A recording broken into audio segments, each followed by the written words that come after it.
Welcome dear students, myself Maan Singh Rajput. तो हम आपकी यूनिट नंबर 5 पढ़ रहे थे, जिसका नाम है आपका मैग्नेटिक प्रॉपर्टीज ऑफ मटेरियल, पदार्थों के चुंबकीय गुणधर्म। और इससे पिछले लेक्चर्स में हमने कुछ इम्पोर्टेंट डेफिनेशंस, रिलेशन बिटवीन आपके बी, एच, म्यू और काई के अंदर रिलेशन देखा था। और जो पदार्थों के गुण डिसाइड होंगे कि अनुचुंबकीय, प्रतिचुंबकीय या फिर लौह चुंबकीय है, वो किस किस के कारण होंगे। इलेक्ट्रॉन की कक्षीय गति के कारण, इलेक्ट्रॉन की प्रचक्रण गति के कारण और नाभिकों में उपस्थित इलेक्ट्रॉन में उपस्थित नाभिक की प्रचक्रण गति के कारण। तो हमने फर्स्ट वाला पार्ट क्लियर कर लिया था कि कक्षीय गति के कारण चुंबकीय आघूर्ण क्या उत्पन्न होता है आपका, और कक्षीय गति के कारण जो आपका चुंबकीय आघूर्ण आया था वो किसके बराबर आया था। Mu L, mod of mu L बराबर E H cut over 2m, E H cut over 2m और एम एल के बराबर। किसके बराबर आया था? E H cut over 2m M L. या फिर आप बोल सकते हो इसको, इससे पहले म्यू ई बराबर, और क्या बोल सकते हो, म्यू एल बराबर ई ओवर 2m, ई ओवर 2m, ई ओवर 2m एल वेक्टर, ई ओवर 2m एल वेक्टर के बराबर। देखो एल वेक्टर बराबर क्या होता है आपका, according to quantum mechanics, H cut under the root small L plus 1, जहां पर स्मॉल एल क्या होता है आपका orbital quantum number, small L equal to orbital quantum number, ठीक है ना। और एच कट की वैल्यू क्या होती थी? H cut equal to H over 2 pi के बराबर, जो वैल्यू होती थी इसकी 1.054 मल्टीप्लाइड बाई 10⁻34 जूल सेकंड के बराबर, ठीक है। और एम एल क्या होता था आपका क्वांटम नंबर, और इसकी वैल्यू क्या होती थी 2l प्लस 1 के बराबर। किसके बराबर होती थी? 2l प्लस 1 के बराबर। तो ये दोनों ही किसको डिनोट करेंगे? कक्षीय गति के कारण चुंबकीय आघूर्ण को। किसको डिनोट करेंगे? कक्षीय गति के कारण चुंबकीय आघूर्ण को। अब हमने जब जेड डायरेक्शन की बात की थी कि म्यू एल जेड क्या होगा आपका, वो क्या आया था आपका ई एच कट, हाँ ये क्या कहलाया था आपका म्यू एल जेड, और ये म्यू एल। अब हम इनकी बात करें कि भाई ई H cut over 2m, E H cut over 2m ये किसकी वैल्यू दे रहा है आपकी? एक नियतांक है ये, जिसे बोलेंगे हम बोर मैग्नेट्रॉन। क्या बोलेंगे? ई एच कट ओवर 2m को बोर मैग्नेट्रॉन।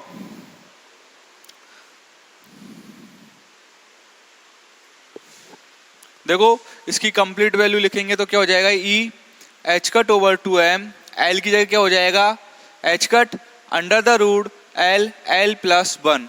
और बोर मैग्नेट्रॉन किसके बराबर होगा? म्यू बी बराबर E H cut over 2m के बराबर। E H cut over 2m ये यूनिट होगी। यदि बोर मैग्नेट्रॉन की फॉर्म में जब हम इनको लिखेंगे तो क्या हो जाएगा? Mu L Z equal to mu B M L, और mu L equal to mu B under the root L plus 1 के बराबर। क्या होगा? Mu B under the root L plus 1 के बराबर हो जाएगा। अब यदि मैं इनकी उपकोषों की बात करूं, SPDF, इन कक्षकों की बात करूं, तो इनके लिए जो मान होंगे चुंबकीय आघूर्ण के वो क्या होंगे? जैसे एस इलेक्ट्रॉन के लिए बात करें हम, 4s इलेक्ट्रॉन, देखो 4s इलेक्ट्रॉन के लिए जो ऑर्बिटल क्वांटम नंबर है स्मॉल एल की वैल्यू क्या होती है? 0।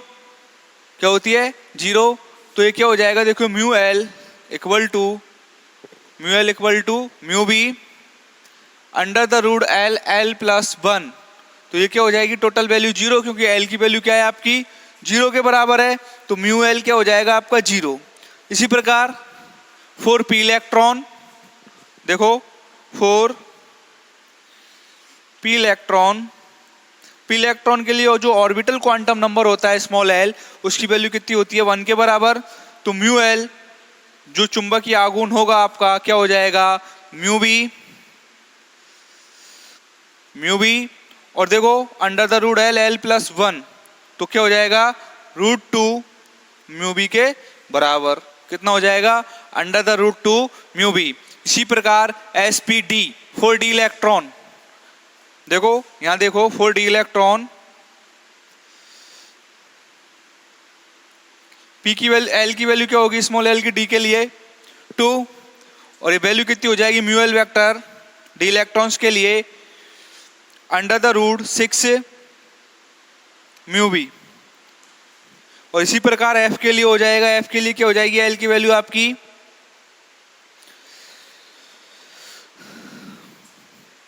देखो under the root 6 mu B under the root 2 mu B, और एम एल की फॉर्म में निकालोगे तो देखो यहाँ पे एम एल क्या हो जाएगा, एम एल क्या होता है 2l प्लस 1, क्या होता है 2l प्लस 1।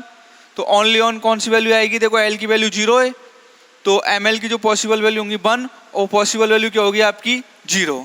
इसी प्रकार यहाँ पे एम एल की कितनी वैल्यू हो जाएंगी 1 है, तो 2l प्लस 1 कितनी वैल्यू होंगी 3, तो क्या होंगी एक तो प्लस माइनस 1 और 0 पॉसिबल वैल्यूज। इसी प्रकार डी इलेक्ट्रॉन्स की बात करें तो एम एल की वैल्यू कितनी हो जाएंगी 2l प्लस 1 से, देखो 2l प्लस 1 से क्या हो जाएंगी 5 वैल्यू आएंगी पॉसिबल वैल्यू।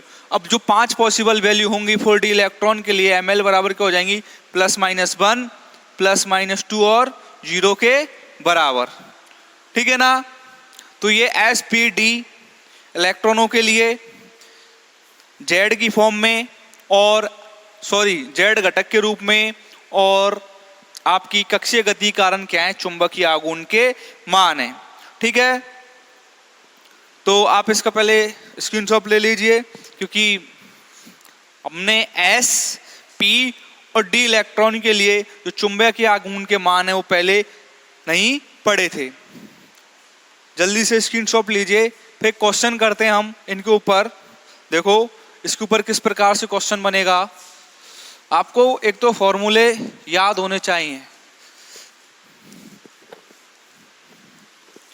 फॉर्मूलों का बड़ा इंपॉर्टेंट रोल है। एम एल क्या होता है, एल क्या होता है आपका, कैपिटल और स्मॉल एल में अंतर पता होना चाहिए। कैपिटल एल बराबर क्या होता है under the root small L L plus 1 multiplied by H cut के बराबर, किसके अनुसार होता है from quantum mechanics according to quantization law, ठीक है ना। देखो परमाणु के डी इलेक्ट्रॉन का कक्षीय चुंबकीय आघूर्ण ज्ञात कीजिए। इस प्रकार से क्वेश्चन दे दिया आपको आपके एग्जाम में। किस प्रकार से आया क्वेश्चन, परमाणु के डी इलेक्ट्रॉन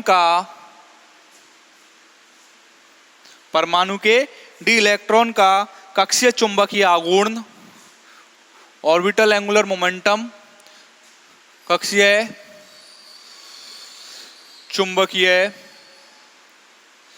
आघूर्ण ज्ञात कीजिए, ठीक है ना। तो देखो कौन कौन कर सकता है क्वेश्चन, कोई कर सकता है तो वीडियो पॉज कीजिए और कीजिए, क्योंकि अभी अभी मैंने एस पी डी जो आपके इलेक्ट्रॉन थे उनके लिए हमने कक्षीय चुंबकीय आघूर्ण निकाले हैं। तो इसके लिए जो सबसे पहले नॉन चीज है आपको पता होना चाहिए वो क्या है कि भाई म्यू एल क्या होता है आपका, म्यू एल क्या होता है आपका mu B under the root L L plus 1, ये फॉर्मूला क्या होगा आपका यूजेबल होगा, ठीक है। अब कौन सा इलेक्ट्रॉन दिया हुआ है आपको,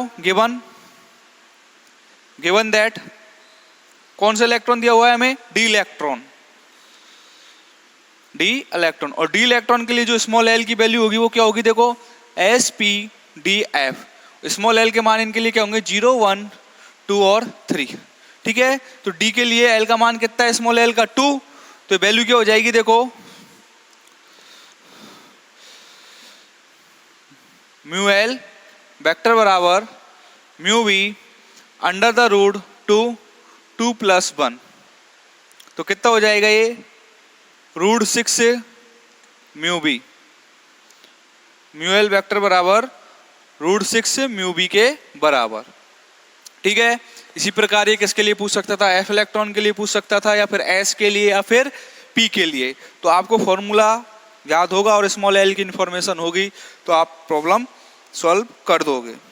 ठीक है ना, तो इसका स्क्रीनशॉट लीजिए और हम बढ़ते हैं सेकंड पार्ट की तरफ कि इलेक्ट्रॉन की प्रचक्रण गति के कारण चुंबकीय आघूर्ण।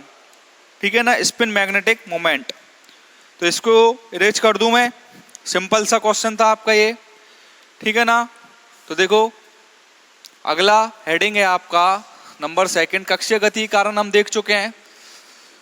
अब किसके कारण देखेंगे, स्पिन मोशन के कारण जो मैग्नेटिक मोमेंट होगा आपका वो क्या होगा।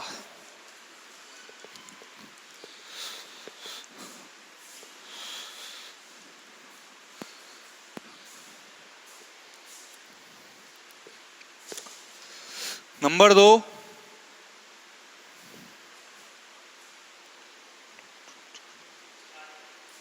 हो गई। नंबर 2 है अपना प्रचक्रण चुंबकीय आघूर्ण।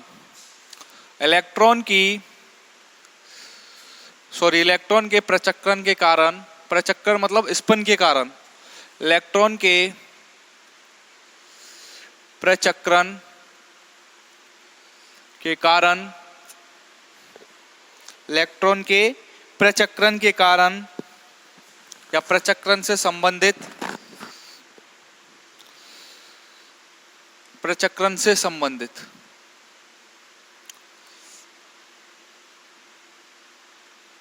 चुंबकीय आघूर्ण। ठीक है ना, स्पिन मोशन के कारण, इलेक्ट्रॉन की स्पिन मोशन के कारण जो आपका चुंबकीय आघूर्ण आएगा वो किस वे में आएगा, उसके लिए हम उसी प्रकार जैसे हमने ऑर्बिटल मोशन की बात की थी उसी प्रकार से डेरिवेशन करेंगे।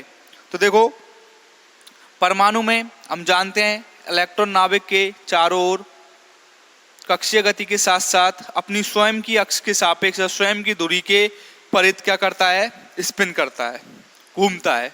ठीक है ना, तो देखो परमाणु में इलेक्ट्रॉन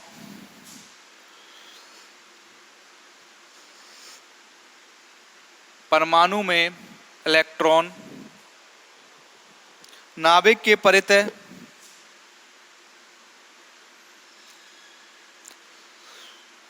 परमाणु में इलेक्ट्रॉन नाभिक के परित कक्षीय गति के साथ साथ, ऑर्बिटल मोशन के साथ साथ कक्षीय गति के साथ साथ अपनी धुरी के सापेक्ष, अपनी धुरी के सापेक्ष क्या करेगा, चक्रण गति, अपनी धुरी के सापेक्ष चक्रण गति भी करता है, अपनी धुरी के सापेक्ष चक्रण गति भी करता है। इलेक्ट्रॉन की चक्रण गति के साथ, इलेक्ट्रॉन की चक्रण गति के साथ, इलेक्ट्रॉन की चक्रण गति के साथ संबद्ध चुंबकीय आघूर्ण के साथ संबद्ध चुंबकीय आघूर्ण किसके कारण, इलेक्ट्रॉन की स्पिन मोशन के कारण देख रहे हैं चुंबकीय आघूर्ण। इलेक्ट्रॉन की चक्रण गति से संबद्ध चुंबकीय आघूर्ण चक्रण चुंबकीय आघूर्ण कहलाता है। कौन सा आघूर्ण कहलाएगा, चक्रण चुंबकीय आघूर्ण कहलाता है। ठीक है ना, और इसके बारे में किसने बताया था, इलेक्ट्रॉन प्रचक्रण की संकल्पना सर्वप्रथम जिन वैज्ञानिकों ने की थी वो थे आपके उलहनबेक तथा गाउड स्मिथ, और इन्होंने की थी 1926 में, 1926 में। तो देखो, इलेक्ट्रॉन प्रचक्कन की संकल्पना, इलेक्ट्रॉन प्रचक्रण की संकल्पना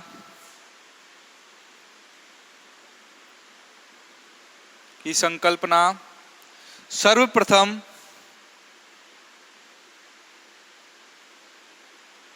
सर्वप्रथम 1926 में उलहनबेक, वैज्ञानिकों के नाम है ये, उलहनबेक तथा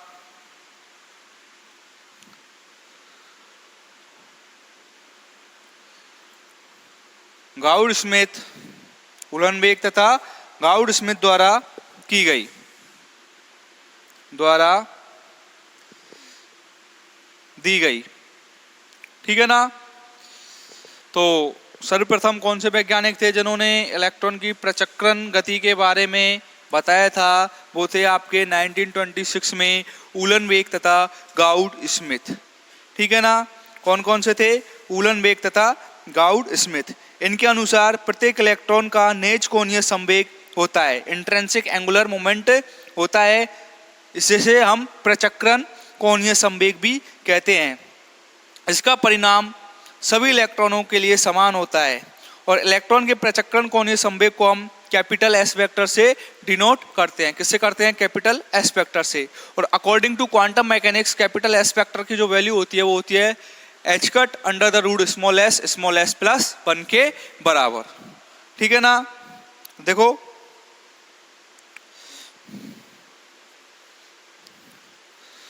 इलेक्ट्रॉन के प्रचक्रण संवेग को,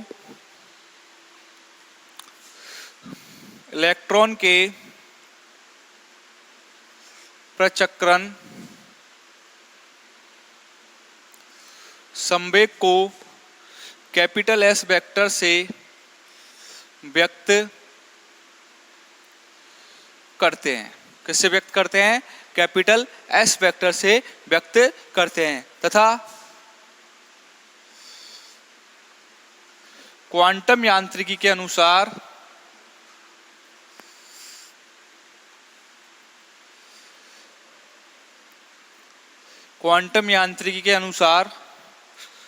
S vector equal to H cut under the root small S plus 1।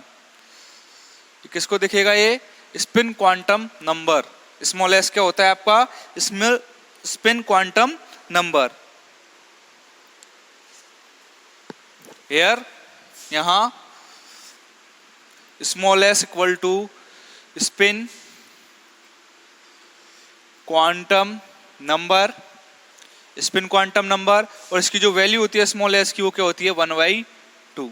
कितनी होती है स्मॉल एस की वैल्यू? 1/2 के बराबर। ओके। तो देखो, यदि हम 1/2 के लिए देखें कैपिटल एस वेक्टर का जो मान होगा वो क्या आएगा? तो देखो, कैपिटल एस वेक्टर क्या हो जाएगा 1/2 के लिए? H cut under the root 1/2 और 1/2 प्लस 1, तो कितना हो जाएगा ये? बताइए। Under the root 3/2 S cut, और ये कितना हो जाए? 3/2 और 3/2 1/2, तो ये हो जाएगा under the root 3/2 H cut. किसके लिए? For small S equal to half के लिए। किसके लिए? Small S equal to half के लिए। और यदि मैं इसका स्पिन क्वांटाइजेशन वाला डायग्राम बनाऊं तो देखो कुछ इस प्रकार आएगा। देखना, यहां पर ये 0 पर है, ये डिनोट करेगा कैपिटल एस वेक्टर बराबर H cut under the root small S plus 1। दिख रहा है आपको?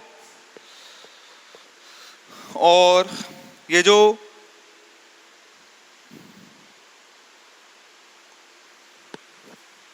ये जो डायरेक्शन लेंगे वो लेंगे हम एस का जेड वाला घटक एस जेड। ये ऊपर है ना स्मॉल एस बराबर प्लस हाफ वैल्यू है और नीचे बराबर स्मॉल एस बराबर माइनस हाफ वैल्यूज है। ठीक है, यदि यहाँ पे देखेंगे हम एक तो यहाँ पे मैं स्मॉल एस बराबर किसके लिए देख रहे हैं हम, स्मॉल एस बराबर 0 के लिए, किसके लिए देख रहे हैं, स्मॉल एस बराबर 0 और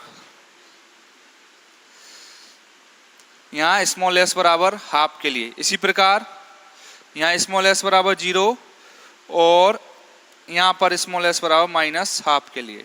तो देखो वैल्यूज क्या हो जाएंगी यहाँ पर, यदि यहाँ पे 0 वैल्यू आएगी तो इसकी वैल्यू क्या होगी 0, ठीक है, और यहाँ पर कितना हो जाएगा √3/2 एच कट के बराबर। इसी प्रकार 0 और माइनस के √3/2 एच कट के बराबर। स्वस्थ हो यहाँ तक, ये इसका स्पिन क्वांटाइजेशन है। किसी विशिष्ट दिशा के सापेक्ष प्रचक्रण, क्या देख रहे हैं, किसी विशिष्ट दिशा के सापेक्ष प्रचक्रण कोणीय संवेग एस वेक्टर का अभिविन्यास भी क्या होता है आपका क्वांटीकृत होता है। ठीक है, क्वांटीकृत से मतलब है अर्थात एच कट ओवर 2 पाई का पूर्ण गुणज होता है। इसका गुणज होता है एच कट ओवर 2 पाई का पूर्ण गुणज। इस क्वांटीकृत करण से अभिविन्यास के केवल 2 संभावित मान हो सकते हैं। ठीक है, ओनली कौन कौन से पॉसिबल मान हो सकते हैं इस क्वांटीकरण से, एस जेड बराबर प्लस माइनस हाफ। ठीक है, अपर स्पिन और लोअर स्पिन, कौन कौन सी स्पिन, अपर स्पिन और लोअर स्पिन। और ये किसके बराबर होता है आपके,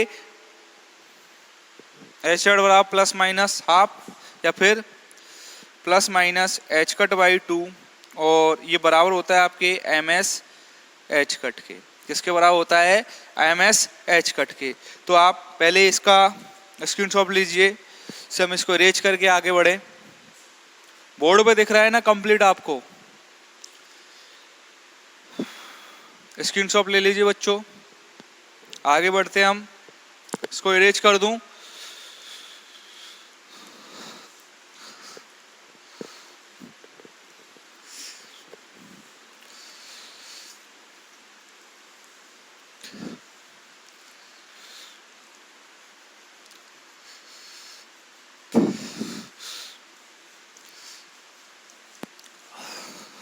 देखो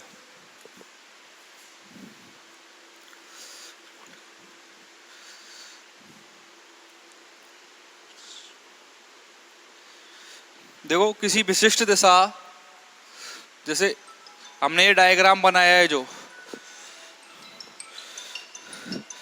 इसकी बात कर रहे हैं हम।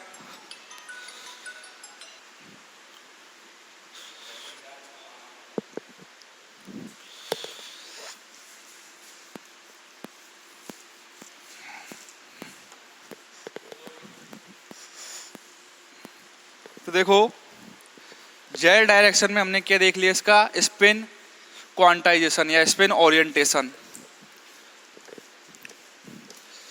तो देखो इसी प्रकार एल का भी आता था, जो मैंने डायग्राम आपको नहीं बताया था।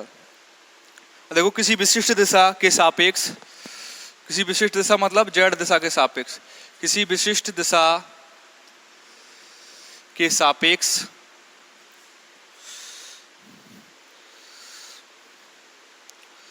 प्रचक्रण कोणीय संवेग, प्रचक्रण कोणीय संवेग किसी विशिष्ट दिशा के सापेक्ष प्रचक्रण कोणीय संवेग एस वेक्टर का अभिविन्यास, एस वेक्टर का अभिविन्यास भी क्वांटीकृत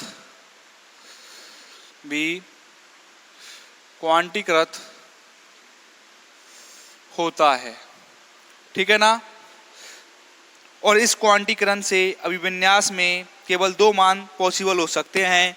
देखो एस जेड की जेड डायरेक्शन की बात कर रहे हैं तो एस जेड की जो पॉसिबल 2 वैल्यूज होंगी वो होंगी आपकी प्लस माइनस 1/2 एच कट, और ये बराबर होंगी आपके एम एस एच कट के। किसके बराबर होंगी, एम एस एच कट के बराबर। इसको दे दो आप इक्वेशन नंबर 1, क्या दे दो, समीकरण नंबर 1। अब देखो जो आपकी पॉसिबल वैल्यूज हैं, देखो कैसे आई, देखो एम एस की वैल्यू क्या होती है, यहाँ पे एम एस बराबर होता है आपका here M S equal to 2s plus 1 के बराबर। स्मॉल एस आप जानती हो, स्मॉल एस क्या होता है, स्पिन क्वांटम नंबर, क्या होता है आपका स्पिन क्वांटम नंबर।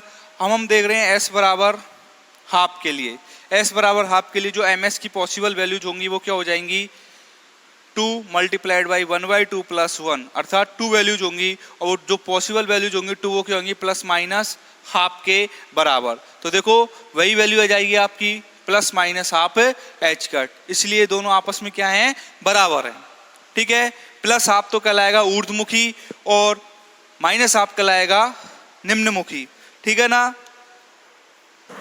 अधोमुखी सॉरी। जहां एम एस बराबर प्लस हाफ ऊर्ध्वमुखी प्रचक्रण स्पिन अप और एम एस बराबर माइनस हाफ स्पिन डाउन है के लिए क्वांटम संख्या डिनोट कर रही हैं। देखो वेयर जहां एम एस बराबर प्लस हाफ क्या हो जाएगा, स्पिन अप, इसको इस प्रकार भी डिनोट करते हैं, और एम एस बराबर माइनस हाफ क्या हो जाएगा आपका, स्पिन डाउन, अर्थात इस प्रकार। ठीक है, एम एस बराबर प्लस हाफ स्पिन अप और स्पिन डाउन के लिए क्या है, ये किसको डिनोट कर रहे हैं, क्वांटम नंबर को। एम एस क्या कहलाएगा आपका, क्वांटम नंबर। ठीक है, यहाँ